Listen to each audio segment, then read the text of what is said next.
My name is Melanie Goldberg, and on behalf of the Huntington Woods Peace, Citizenship, and Education Project, I welcome you to this forum entitled U.S. Tour of Duty, the Iran Talks. The Huntington Woods Peace Group is a community-based group formed in response to the Iraq War. We would like to thank the following groups for being co-sponsors of this event: Citizens for Peace, Democratic Socialists of America, Detroit City of Hope, Lawyers Guild, Metro Times, Michigan Alliance to Strengthen Social Security and Medicare, I thought our name was long, Michigan Coalition for Human Rights, Nancy Skinner Campaign, Peace Buttons, Veterans for Peace, Women's Action for Nuclear Disarmament, Workmen's Circle, and a special thank you to Peace Action of Michigan for their co-sponsorship and for providing student scholarships.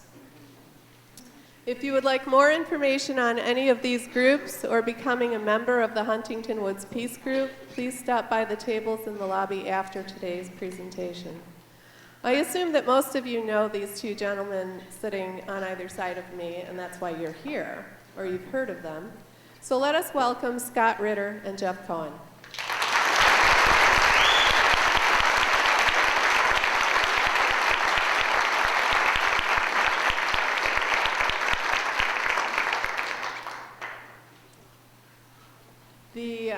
The program today, each Scott and Jeff will speak individually, and then there will be time for question and answers after they speak.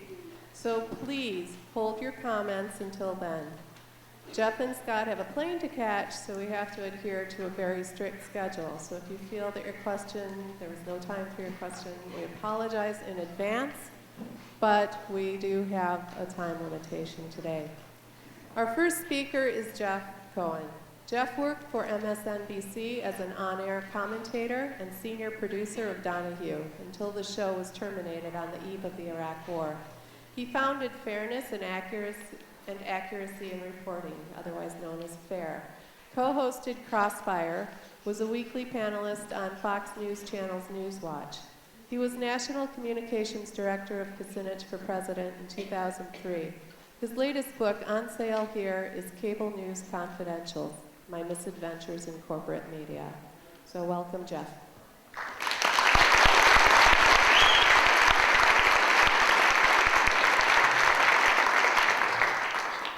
Thank you very much. It's great to see a big crowd here. I want to thank all of the sponsors.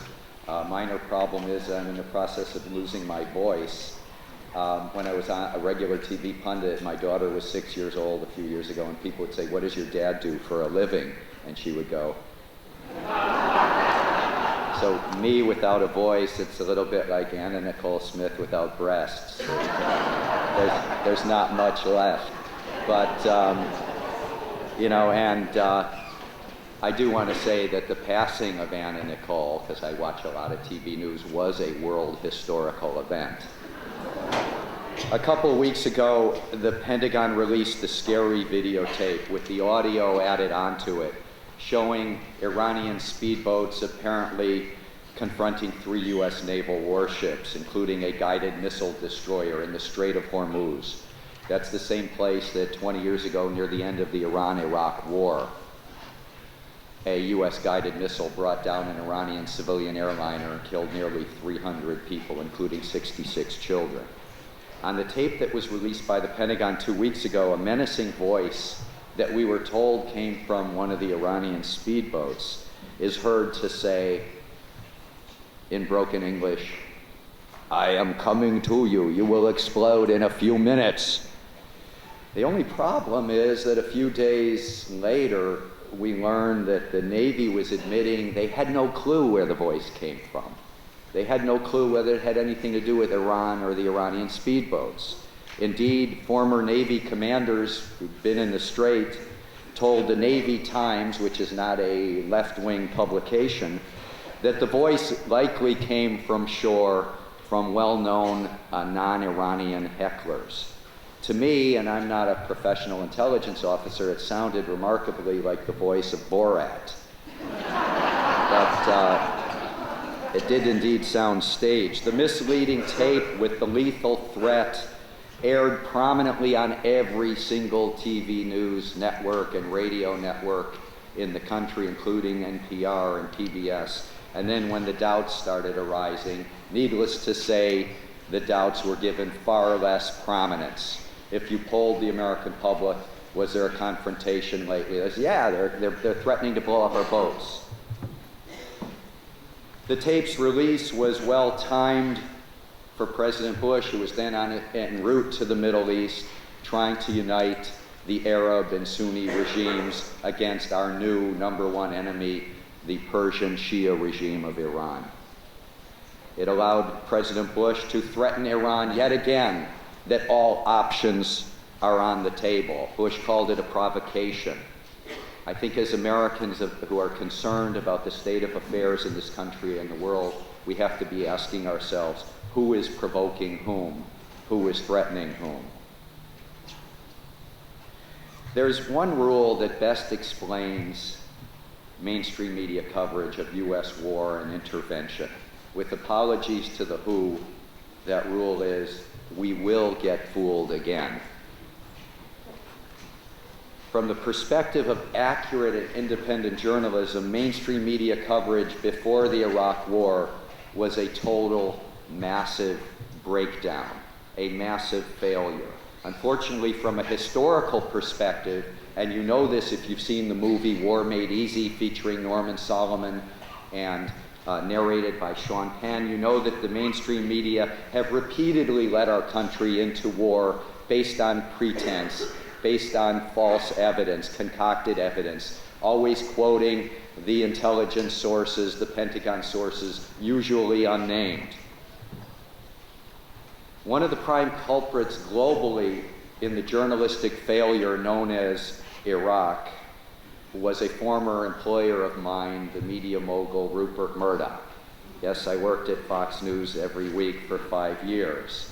His outlets were the loudest across the globe, continent after continent after continent, pushing for the invasion of Iraq, including here at home with Fox, with the New York Post, with the Weekly Standard, and now Murdoch owns the Wall Street Journal. But the journalistic failure of Iraq goes way beyond Murdoch, it goes beyond cable news, it goes beyond talk radio, to the leading so-called liberal dailies of our country. In the months leading up to the Iraq invasion, the Washington Post editorialized for war nearly 30 times. And its op-ed page was also dominated by hawks who denounced war skeptics like Al Gore as dishonest, these are their words, disgraceful, vile. After semi-apologizing for getting it wrong for its pre-war coverage, how did the Post rectify the situation? The most influential paper in our nation's capital. Well, they hired George Bush's chief speechwriter, Michael Gerson, to be a regular columnist. He's the guy who spun the false rhetoric that the Post editorialists believed hook, line, and sinker. He's the guy who inserted the references to the yellow cake from Niger fable in President Bush's speeches. He's the guy who helped prepare Colin Powell for the dishonest speech at the UN. He's the guy who concocted that scary soundbite warning of Iraqi nuclear weapons that you don't want the smoking gun to be a mushroom cloud. The motto at the Washington Post seems to be, we will get fooled again.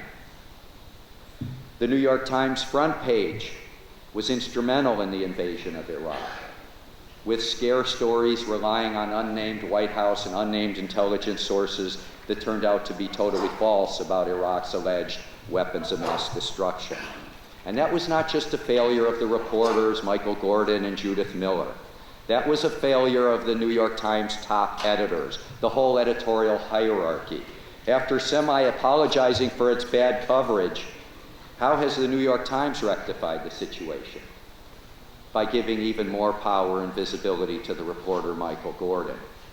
He writes front-page articles in allegedly objective voice on the need to keep the troop level high in Iraq. And then he appears on television where he abandons any objective voice and he talks as an advocate for the Iraqi occupation. Last February, it was Michael Gordon who wrote the very influential front-page story with the amazing claim that Iran's supreme leader had approved sending lethal explosives into Iraq to attack US soldiers. Even President Bush soon backed away from that claim. It was hard, though, to assess Michael Gordon's charges in that article because, as usual, they were virtually entirely based on anonymous sources. Claim after claim, 25 times in that one article began, U.S. intelligence asserts, administration officials say, some American intelligence experts believe, American officials say. After analyzing that article, the blogger Jonathan Schwartz came up with a theory about Michael Gordon. Gordon is not an actual person, but rather a voice-activated tape recorder. Whether Iraq in '03 or Iran today, the New York Times motto seems to be, we will get fooled again. Soon after Pentagon released that dubious video from the Strait of Hormuz, the one apparently starring Borat, the New York Times attacked Iran in a predictable editorial reference for having, and I'm quoting, having played a reckless and foolish game in the Strait of Hormuz that, except for American restraint, could have spun lethally out of control, unquote. It was very reminiscent of the New York Times coverage of the 1964 Gulf of Tonkin hoax that opened the floodgates to the US war in Vietnam. My colleague Norman Solomon and I have written a lot about the New York Times and Washington Post ridiculously gullible coverage of the Gulf of Tonkin incident. And about 30 years after that incident, Norman actually tracked down the Washington Post reporter who'd written most of the front page coverage. And that individual was very contrite about his coverage. And Norman said, did you ever retract the coverage? And he said, no, there was never any retraction. And then he added, if you were making a retraction, you'd have to make a retraction of virtually everyone's entire coverage of the Vietnam War. My friends worry about me because I read the New York Times, pardon the room that we're in, somewhat religiously, and they think I'm going to let the New York Times one day provoke me into a heart attack or a stroke.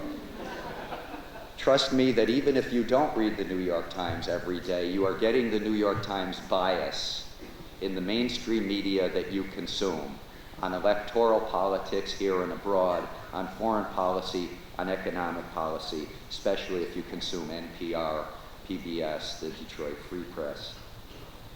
I assure my worried friends that I do also turn to the New York Times for laughter and for mirth, and it's usually unintended laughter.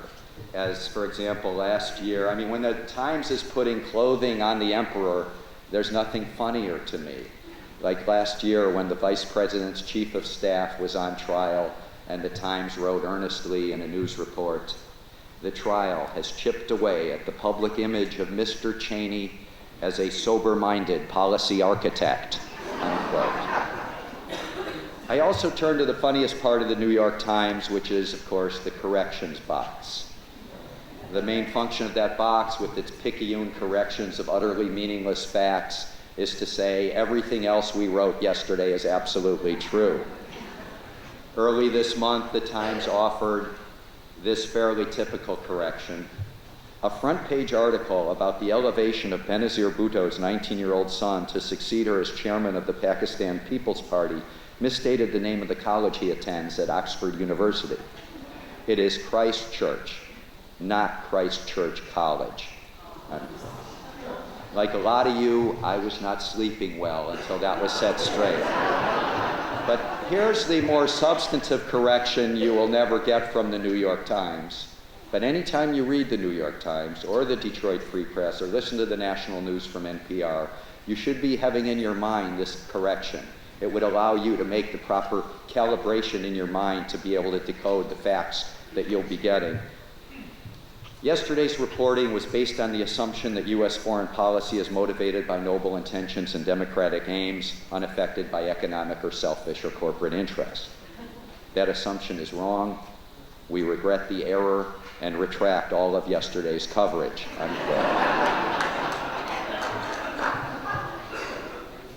For the realities of Iraq, we'll take any question as soon as we're done. For the realities of Iraq today and the alleged Iranian threat to our national security and to the region, you have to go around the U.S. corporate media to papers like the British Guardian, the British independent writers like Scott Ritter, like Dar Jamal.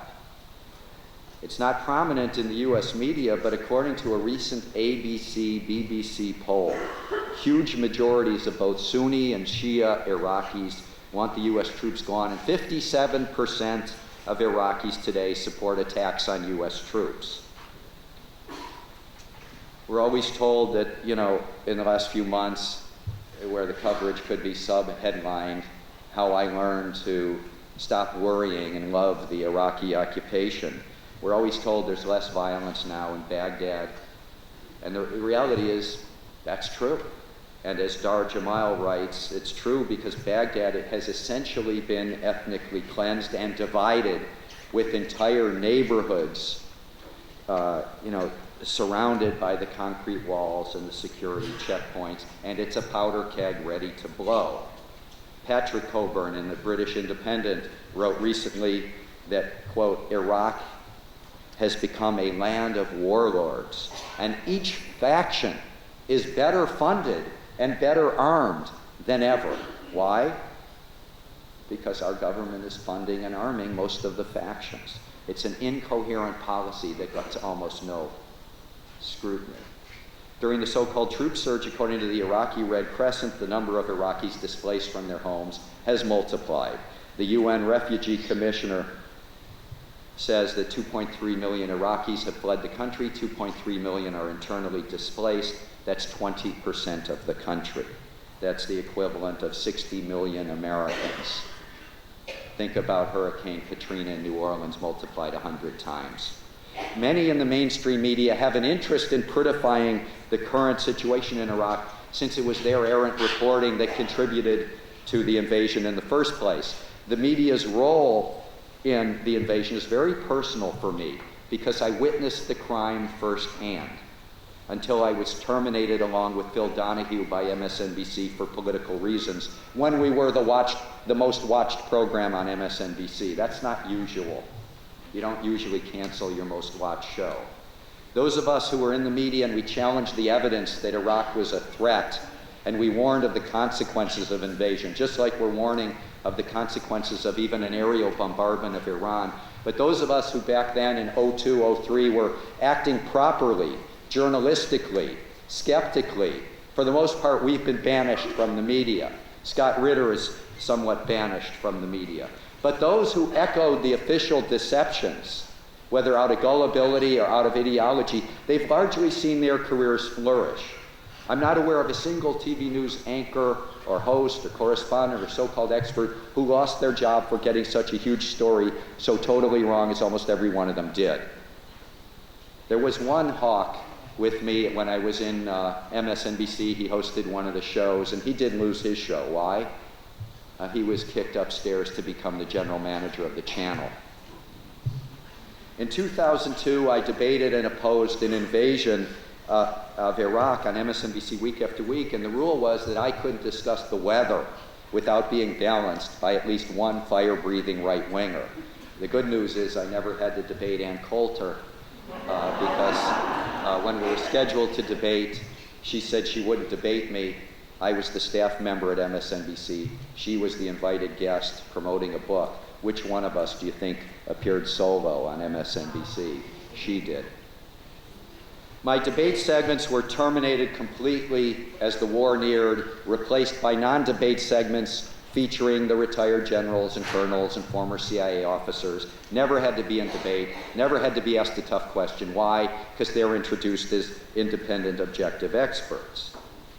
If you watch the movie War Made Easy, you'll see that Eason Jordan, the head of CNN at the time, said that he went to the Pentagon to get a thumbs up on all of the generals they were using on the air during that invasion. One of the most ubiquitous mainstream media experts, especially on CNN, was the former CIA analyst and Brookings Fellow Kenneth Pollack. He pushed relentlessly for an invasion. He's the guy who went on Oprah's program and said that Iraq could use weapons of mass destruction not only against countries in the region, but that he could somehow attack us in the 48 states. Afterwards, he was asked, how'd you get it so wrong? And he said, that was not me making the claim. That was me parroting the so-called experts. Has Pollack retired in shame as a media analyst? No, he's still a media regular. He gets quoted in front-page New York Times articles by Michael Gordon in support of staying the course in Iraq. And last summer, we witnessed one of the greatest feats, I would say, and I've been studying it for about 25 years, one of the greatest feats in propaganda history, in the history of the U.S. media. Last summer, he co-wrote this crucially important New York Times column in support of increased troops in Iraq. And he was allowed by the New York Times and every major TV network for days and days on end to falsely pass himself off as someone who had been against the Iraq war. And that's pretty effective propaganda. It makes the guy pretty believable. Okay, here's a guy who was always against the war, and he's been to Iraq, and he's changed his mind. And that's how he was introduced on network after network. The problem is he was one of the biggest proponents of the invasion, but somehow the news media can't look back all that far, because it would require that historical research going back 4 years. If there was anything resembling accountability in mainstream media, those who got it so wrong on Iraq would have lost their jobs, they would have been demoted, they would have been sent down to the minor leagues. Now, some of these media voices who are totally wrong about Iraq, they've spent the last year using their media platforms to push for a military confrontation with Iran. How many people have seen on CNN's headline news every night in prime time, the Glenn Beck show? I was watching it with my cousin Don last night, and he was earnestly saying, who is this guy? If you haven't seen the Glenn Beck show, he spent last year, month after month, putting Iran behind every evil in the world except erectile dysfunction. He hadn't been able to perfect that argument yet. CNN hired Beck after he'd been totally wrong about Iraq. He was a talk radio screamer on Clear Channel station, syndicated by Clear Channel. He'd pushed for the invasion. He fantasized on air for the violent death of Congressman Kucinich. He said, I fantasize about strangling Michael Moore to death. When Cindy Sheehan surfaced after her kid was killed in Iraq, Glenn Beck refers to her as the big prostitute. It's quite a track record by hiring him to talk about Iran month after month after month. That's CNN's way of saying, we will get fooled again and we'll do our best to try to fool you again. In 2002, when we at the Donahue Show at MSNBC, we would discuss booking Scott Ritter as a guest. His analysis, of course, totally vindicated by events. And we would always hear this whispered smear. Haven't you heard? Ritter's getting covert funding from the government of Saddam Hussein. It's like clockwork. And, we'd say, what's the evidence? What are you talking about? And we would put up a fight, and we would try to get him on the air. And the irony for me was I learned a few years later that one of these conservatives I was regularly debating at MSNBC was, in fact, a recipient of covert government funding. The covert government funder was the Bush administration, the Department of Education, that gave nearly $250,000 to Armstrong Williams so he could promote No Child Left Behind. I've come to the conclusion that No Pundit Left Behind was better funded than No Child Left Behind. In the last months of Donahue, some of you have heard me explain this, we were ordered by management to use a quota system when we booked guests. This is as we got closer and closer to the Iraq War. If we booked one guest that was anti-war, we had to book two that were pro-war. It was an order. People would get chewed out if they violated it. If we booked two guests on the left, we had to have three on the right. At one meeting, when a producer said she was thinking of booking Michael Moore, she was told she'd have to have three right-wingers for balance. I privately thought about proposing Noam Chomsky as a guest. Our studio couldn't accommodate the 38 right-wingers we would have.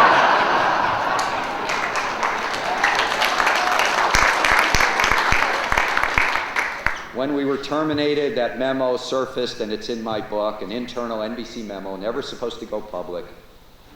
It described their nightmare at NBC, that Donahue would become a home for the liberal anti-war agenda at the same time that our competitors are waving the flag at every opportunity, unquote. NBC's solution: get rid of Donahue, get rid of journalism, pick up the flag.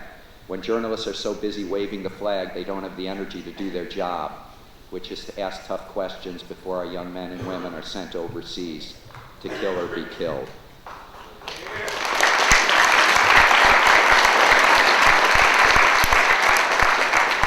I want to finish with just 2 minutes on the good news in the realm of media, and that's that the independent media are booming today, and a key turning point was Iraq.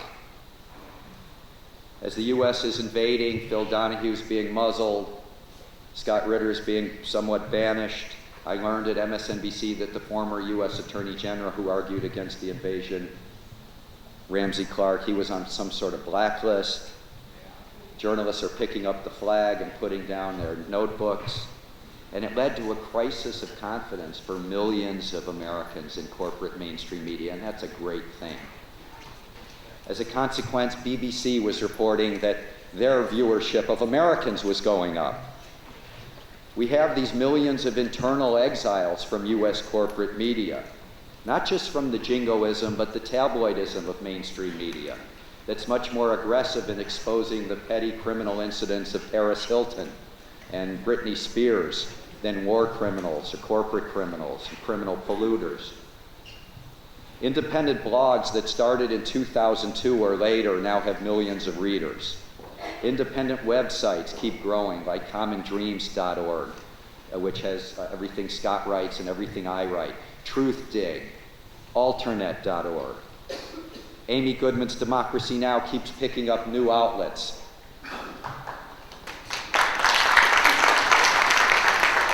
The internet has been a key to the growth of the independent media, and not just the internet-based media. How many people have ever seen a Robert Greenwald independent documentary?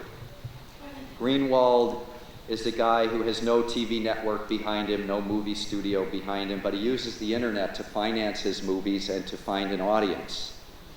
In 2006, how many people have seen Outfoxed, which was, when it came out in 2004, it was the top-selling DVD on Amazon.com, outselling the Star Wars trilogy box set. In 2006, when he was having trouble raising funds for a movie about war profiteering, the movie that would become Iraq for Sale, he went online to find 4,000 producers who would give him $50.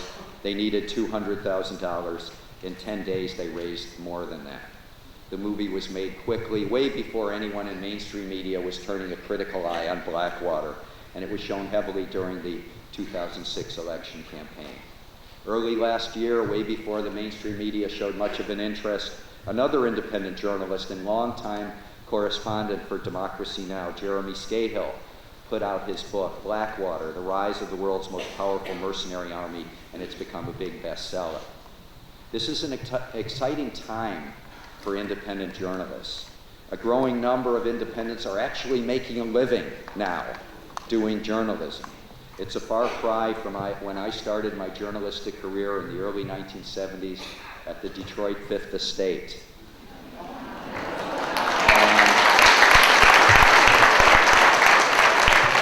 I wrote a long article, and I've got a photocopy of the check, and I got a check for $7. The rise of independent blogs and websites, the rise of netroots groups, is the reason that independent books now are getting on bestseller lists. Independent documentaries are outselling everyone on Amazon. That's a great thing. A key campaign that you all need to know about to preserve the internet as a free forum for independent media and civic action. It's that campaign to get net neutrality put into the law. Net neutrality would save the internet from the clutches of the big phone and big cable companies that bring fast internet into our homes. If you want to learn more about that crucial campaign, there's a website for you to go to. It's savetheinternet.com. And the other website that I encourage all of you to go to is the Media Watch group I started called FAIR, fair.org, and you become a part of that list. And when the New York Times is distorting something, or the Washington Post or a major TV network, you will hear about it instantly, and you'll be one of those perhaps 1,000, 2,000 people that will send your own individual email to the Times or the Post, and those kinds of things have an impact. Independent media, media activism have vastly increased since I founded FAIR in 1986. We were pretty lonely back then. And now you have groups like this, you have Democracy Now! Booming, Common Dreams booming. We don't feel so lonely anymore. But our slogan from 20 years ago, it just doesn't seem as quixotic as it once did. Don't take the mainstream media lying down. Thank you very much.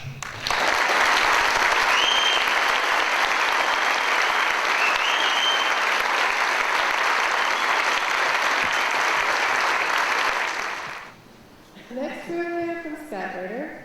Scott was one of the UN's top weapons inspectors in Iraq between 1991 and 1998. Before working for the United Nations, he served as an officer in U.S. Marines and as a ballistic missile advisor to George H. Norman Schwarzkopf in the First Gulf War. He is the author of many books, including Target Iran and Waging Peace, both of which are available for sale. The great journalist Seymour Hersh said, "The important thing to know about Scott Ritter is that he was right."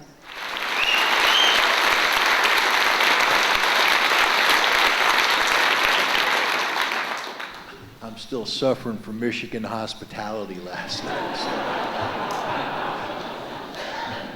No, it's actually an honor and a privilege to be here with you today. Unlike Jeff Cohen, I wasn't born and raised here, but I do have roots in Michigan. I have family in Battle Creek. As a child, my father was stationed at Selfridge Air Force Base, just outside the city, also up at Wordsmith Air Force Base in Oscoda. And while that is a fond memory, perhaps what I remember most and cherish most about Detroit, Michigan is it's the home of a fantastic American citizen named Shakir Al-Kafaji, who funded a movie I made, In Shifting Sands, and allowed me to get the truth out about the disarmament of Iraq and the situation regarding sanctions. He has been smeared and attacked, but I will say this, and I'll say it on record. If it weren't for Shakir Al-Kafaji, that movie never would have been made. And that movie puts into the public record the most accurate depiction of Iraq's disarmament status and the reality of sanctions available to the American public prior to our invasion. So thank you, Detroit, and thank you, Shakir Al-Kafaji, for helping facilitate the truth. Now we're here today to talk about another problem, Iran. As Jeff said, it seems somewhat disconcerting to reflect on just how much of a travesty it is that the truth was shredded in the path towards war with Iraq.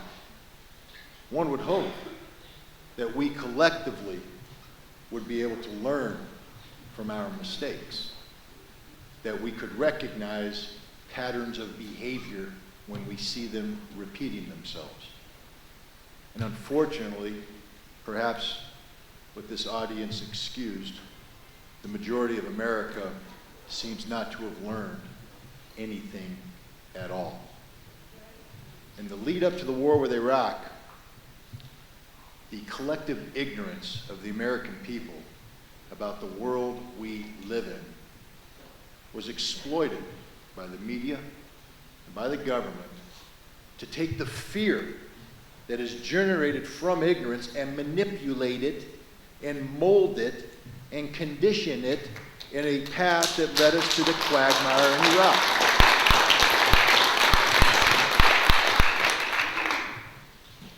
Today, America, the most technologically advanced nation in the world, amazing things we produce. We still remain the most ignorant people in the world about the world we live in. We haven't learned a thing. And as a result, from our ignorance comes fear, and this fear continues to be manipulated by a government that seeks to sell us on policies that are inherently un-American. Let's just put this in perspective. As we sit here today, we have 160,000 of America's finest, the men and women who honor us by wearing our uniform. Not the president's uniform, our uniform, the uniform of the armed services of the United States of America. We got another 40,000 or so in Afghanistan. Now, given the time difference, in a couple hours, they're going to start waking up, those who weren't on night patrol. They're going to start waking up, and they're going to be putting on their uniforms and lacing up their boots. And if statistics have anything to say about it, some of them are going to die. Now, given technology the way it is, they probably made a phone call home, sent an email, a text message, some contact with their loved ones. And so here in America, loved ones are saying, I just talked to Chucky. I just spoke to Sheila. Everything's fine. They're safe. They're doing well. And in 24 hours, they're going to get the knock at the door where somebody dressed in a uniform is going to say, we regret to inform you that fill in the blank is dead. This is the reality we're talking about. The reality of war and a nation at war. We have men and women who honor us by wearing our uniform. Men and women who say, we will protect you. We are here for you. Men and women who took an oath to uphold and defend the Constitution against all enemies, foreign and domestic. And we have an incumbent responsibility as American citizens, because that Constitution, understand, begins with a preamble that says, we the people of the United States of America. It's our Constitution. It's our country. These are our soldiers, and we have a duty and responsibility to ensure that before we send them off to fight and die, that it is in a cause worthy of the sacrifice we're asking them to make.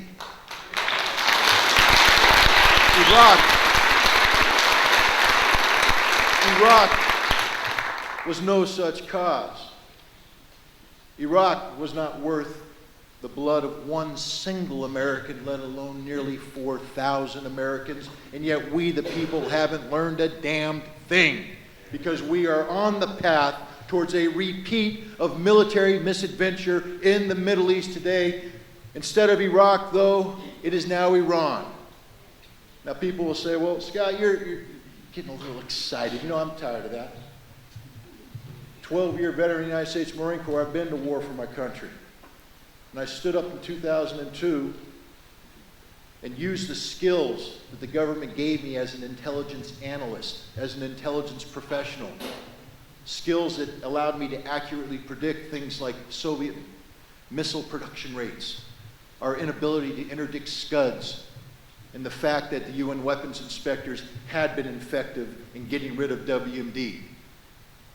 I have a good track record on these issues. I just don't make these things up. I don't wake up in the morning, drink tea, and read the tea leaves, or roll the dice, or flip the tarot cards. There's actually a process that's involved in chunking out my analysis.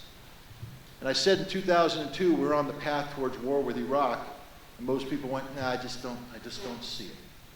Well, we got Iraq, and I'm telling you right now, ladies and gentlemen, we're on the path towards war with Iran. Now, a lot of people say, well, we can't go to war with Iran. It doesn't make any sense. I agree.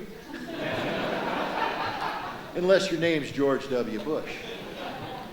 And we can laugh about it, but it's the God's honest truth.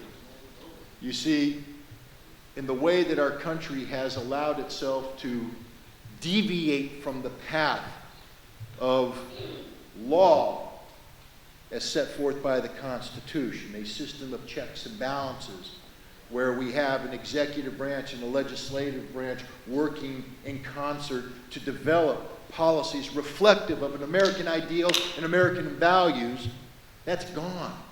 What we have instead is a unitary executive. Whether it's populated by a Democrat or Republican, it doesn't matter. A unitary executive that has navigated so far off the path of checks and balances as to be almost indistinguishable from a dictatorship when it comes to war. And this dictatorship has committed to a path of conflict with Iran. The president has said that the Iranian problem will be solved prior to his leaving office. And while you may not like George W. Bush, understand this. Generally, when he says something, he means it. Now, people say, well, don't panic yet because the problem could be solved in a number of ways. It doesn't necessarily have to manifest itself in armed conflict. Perhaps. But an important part when talking about a solution is to understand how the problem is defined. There's an old saying, Jeff Cohen's used it and others have used it, that if you keep defining a problem as a nail, the only solution is a hammer. The president has defined the problem of Iran in very stark terms. The March 2006 iteration of the National Security Strategy of the United States of America, not a top secret document shrouded in secrecy, but in fact a publicly available document that everybody should be able to access and everybody better access to better understand where we're heading in Iran. The National Security Strategy of the United States, March 2006, defines Iran as the #1 threat to the national security of the United States of America, no fewer than 14 times. Ladies and gentlemen, the National Security Strategy of the United States, published in September 2002, mentions Saddam Hussein as a threat 3 times, and we invaded Iraq the next year. The president goes further. It's not just that Iran is the #1 threat. The threat is broken down twofold. A, Iran is a threat because it's a nation pursuing nuclear weapons. And B, it is the largest state sponsor of terror in the world today. And when you combine these two, a sponsor of terror seeking to acquire nuclear weapons, you create, as the president says, conditions which are unacceptable and therefore must be terminated. At the same time, the president articulates his policy objectives with Iran. His representatives in the Bush administration talk about the overarching policy objectives in the Middle East.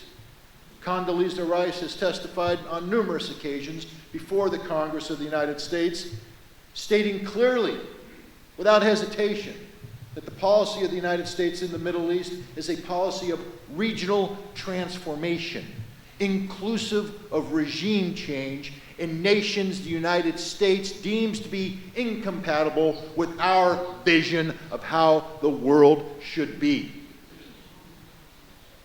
There can be no question what this administration wants. They want war because they have defined Iran as a problem set that can only be resolved through conflict. And yet the American people and the American media, and indeed much of the American political system, continues to delude themselves into believing that there can be options other than war to resolve the issues with Iran. Let's talk about these issues again. Nuclear weapons.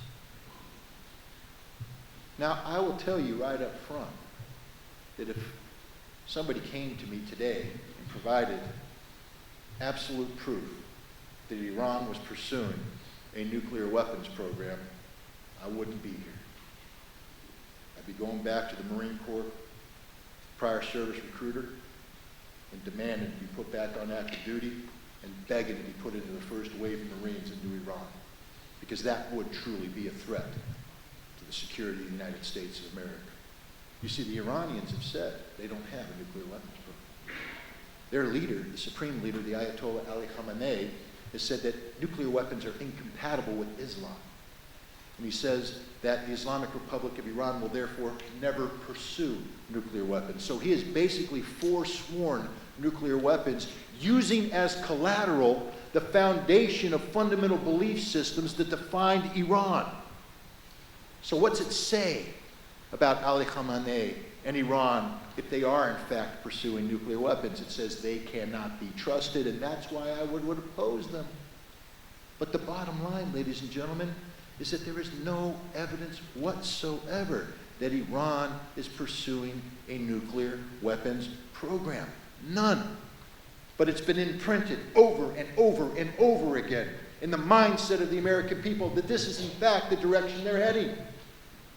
Think about this, the National Intelligence Estimate that was just published this past fall. You know, the amazing document that everybody jumped in to embrace, Republican and Democrat alike, especially the media. They love this document. Twofold, allowed them to publish headlines that said, Bush wrong again. Because you remember the draft intelligence estimate in 2005, the one the president referred to all the time, that said Iran has an active and ongoing nuclear weapons program. But now the 2007 estimate says, no, that program was stopped in 2003, and that there's nothing going on today. And everybody went, whew, we dodged that bullet. Certainly the president can't talk about taking on Iran militarily now that the CIA has acknowledged there is no active ongoing program. You know what? I reject the National Intelligence Estimate published in 2007 as a fraudulent document on the level of the National Intelligence Estimate in October 2002 that said Saddam Hussein had weapons of mass destruction. It's a lie, ladies and gentlemen, a bald-faced lie. Because to accept the conclusion that Iran is not pursuing a nuclear weapons program today, you must endorse the premise that Iran had a nuclear weapons program in 2003, and there is no evidence whatsoever that they ever had such a program. Nothing. It is an estimate put forward based upon politically motivated rhetoric, misrepresentation of fact, and outright fabrication. And yet, everybody has bought into this. Now the president has all the ammunition he needs. You see, the president now is able to say, A, I don't agree with the conclusion of that estimate. He said that. He told that to the Arabs. He told that to the Israelis. He's told that to the American people. I just don't believe it, he said, except one part. The Iranians had a nuclear weapons program. It was covert, undeclared, and secret. And they haven't admitted it yet. And they haven't opened it up to the will of the inspectors. And until they do so, until the Iranians acknowledge having a nuclear weapons program, until they've said, come in inspectors, here's what we were doing, we must assume, therefore, that program still exists and that Iran constitutes an ugly threat. That's the president's current state of mind when it comes to Iran. Not a nation that is not pursuing a program, but a nation that lies about a program that's still ongoing. It's dangerous times, ladies and gentlemen. The president said Iran must admit this, and that we can't begin to move forward until they do admit this. It reminds me of a situation that existed in November, December 2002. When the Iranians were obligated by a Security Council resolution to submit a full, final, and complete declaration of their WMD holdings. And they were preparing a document, a massive document, some 15,000 pages. And Condoleezza Rice and Colin Powell came public and said, unless Iran, or Iraq, in this declaration acknowledges their active, ongoing biological weapons program and details every location in Iraq where these weapons are hidden, if this declaration is not inclusive of these elements, then we reject the entire declaration as a fraud, and we find the Iraqis to be in material breach. Well, the Iraqis submitted their declaration. there was, of course, no mention whatsoever of an active ongoing biological weapons program, and therefore no annex listing where these weapons were. Why? Because they didn't exist. But the Bush administration had created conditions which basically said they do exist. Until they acknowledge them existing, we will hold them guilty. Well, the same thing's happening with Iran today, ladies and gentlemen. The president is articulating a case that says there was a nuclear weapons program, and until the Iranians declare it, we find them guilty as charged. And the sad fact is there is no nuclear weapons program. There's nothing for the Iranians to declare, and therefore there's nothing they can do to get out of this. Nothing. Largest state sponsor of terror in the world today. This is a more difficult one to wrestle with, because we get issues such as Hezbollah, the southern Lebanese Shia movement, formed in the aftermath of the invasion and occupation of Lebanon by the Israeli Defense Force. The one organization that has defeated the Israelis on the field of battle, evicting Israel from southern Lebanon and having the audacity to stand strong on the border. And when the Israelis came back across in the summer of 2006, failing to roll over and play dead and fighting the Israeli army to a standstill. I don't condone Hezbollah. I don't condone its tactics. I don't condone its message. But it is not a terrorist organization. It's an organization of southern Lebanese Shia who are defending their sovereign soil, plain and simple. To call them a terrorist organization is a perversion of the word terrorist. And to call Iran a sponsor of terrorism because they support Hezbollah is likewise wrong. Now, we've been told that Hezbollah worked with the Iranians to blow up a culture center in Argentina, killing some 90-some-odd Jewish citizens of that nation. And the president has cited this as one of the facts behind his declaration. Except that it doesn't appear this is the case. That the witness the Argentinians have put forward, the sole witness the Argentinians have put forward, has been declared to be a fake by none other than the FBI and the CIA. That doesn't derail this president. He continues to say that Hezbollah blew up the cultural center in Argentina, that Iran was behind it, and therefore the Iranians are the largest state sponsor in terror. This coming from a president who has authorized the CIA to make contact with organizations like the Mujahideen al-Khalq, a Marxist organization, anti-regime in Tehran, former organ of Saddam Hussein's own Mukhabarat,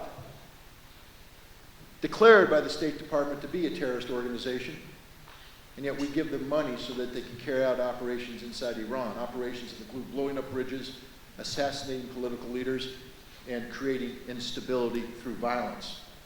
If you read U.S. Code defining terror, clearly what the Mujahideen al-Khalq does in Iran is terrorist act. We provide money to the PKK, Kurdish groups operating out of Iraqi soil in the north to facilitate instability in Iran, but it's a terrorist organization.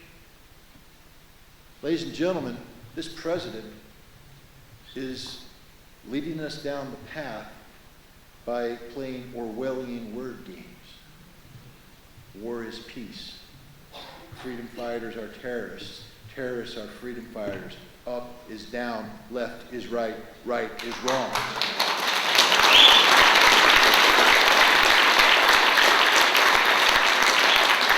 The fact of the matter is, ladies and gentlemen, we are on the path towards war with Iran as we speak.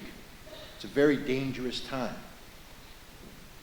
Normally, I try to finish by talking about the horrific consequences of a war with Iran, but that usually leaves people feeling very down.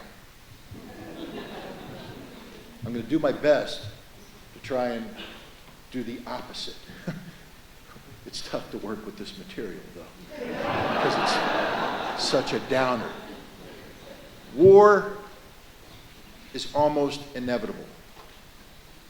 I believe there's an 80% certainty that this president will use American military power against Iran prior to leaving office.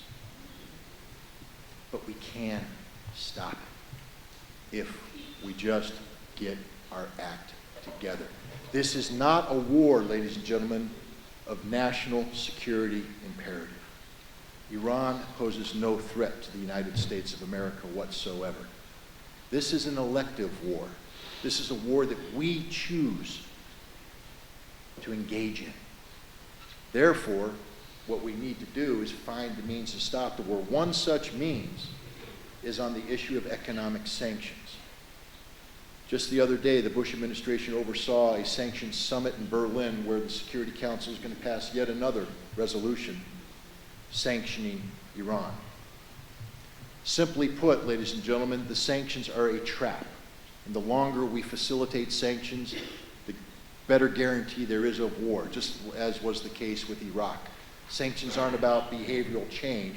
Sanctions are about regime change. Stop the sanctions, stop the war, plainly put. The next thing is to understand that because this is an elective war, it is a war that is influenced by politics. Note the deafening silence amongst the various people positioning themselves for the presidency. We have a silly season coming upon us, summer 2008.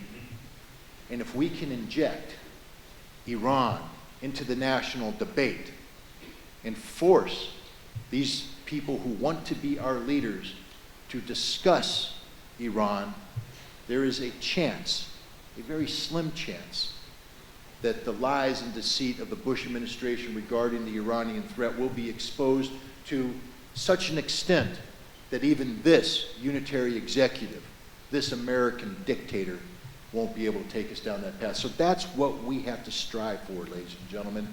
Our duty, our responsibility, our obligation as citizens is to ensure that this nation, this great nation, does not repeat the same mistakes as got us into Iraq. Iraq is a tragedy, and we're going to be there for a long time. We don't need to compound that tragedy by yet another military misadventure in the Middle East. I look forward to working with you in the cause of peace and justice. Thank you very much for being here today.